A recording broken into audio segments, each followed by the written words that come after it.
Hey YouTube, Untamed here. So we got a beautiful morning out here in Wyoming, but most importantly, we got a puppy dog feature. Hey Jojo. Hi. What you doing? What you doing? Hey Duke. Hey bud. What are you doing? Hey, so come here, buddy. Hey bud. Okay, all right, let's talk about today's video, and that is a number of you had reached out to me asking if I would share my thoughts on resale values of the 200 series. You know, how do I think the 200 series has fared since the unveiling of the 2024 Toyota Landcruiser for the US, and how do I think it will continue to fare, and specifically the Landcruiser Heritage Edition. I know a lot of you guys are aware that I've owned a few of them, and I'm very much in tune with their values and kind of where things have been, where they've gone, and where I think they'll go in the future. So up front, I don't think they're as impacted as I thought. I thought that they were going to be a little bit more impacted by the Landcruiser, the new one being unveiled. But if you guys look, the values, they seem to be pretty stagnant. And I think much of that is thanks to the super high interest rates out there right now, right? So I think even with excellent credit, you're going to be looking at anywhere from 6 to 9.5% interest rate if you're to buy a vehicle, and oftentimes they are higher on used vehicles. So getting a Landcruiser Heritage Edition, buying one of those at 100,000 plus with low mileage, of course, you're going to be looking at a pretty high interest rate for the most part. So that is a factor for sure contributing to their values not spiking up anymore. The new Landcruiser is so different. It is entirely different from the one of the past. I mean, we had that naturally aspirated 5.7 liter V8. It is rugged, extra durable, extra reliable. It is bare bones. Even though it was high 90s or excuse me, high 80s and low $90,000 price point, it was pretty relatively bare bones on the inside.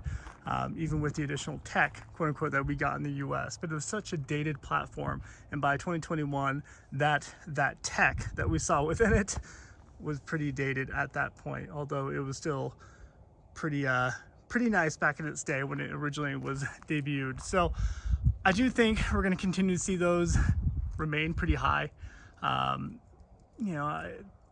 Just because it is so different from that new Landcruiser, that's a driving factor.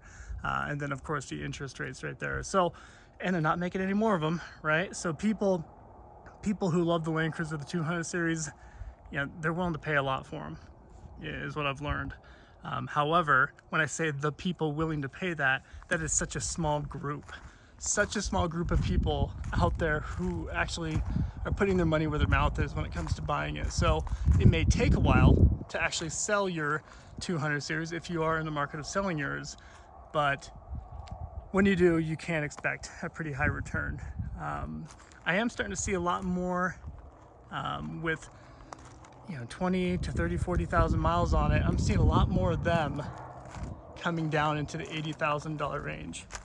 And you guys let me know if you've seen that too.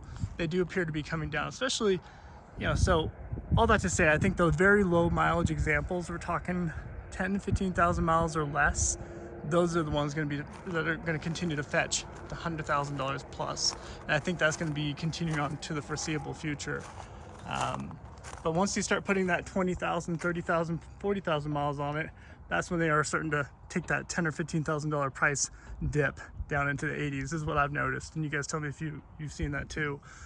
And honestly, although I'm a huge advocate of getting a Heritage Edition, as I see the prices, the base models, the non-Heritage Edition 200 series, their values are not, they're not matching the Heritage. I mean, and rightfully so. I mean, the Heritage Edition is limited to 1,200 units per year for 2020 and 2021.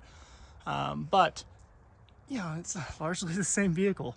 98% of it is the same exact vehicle.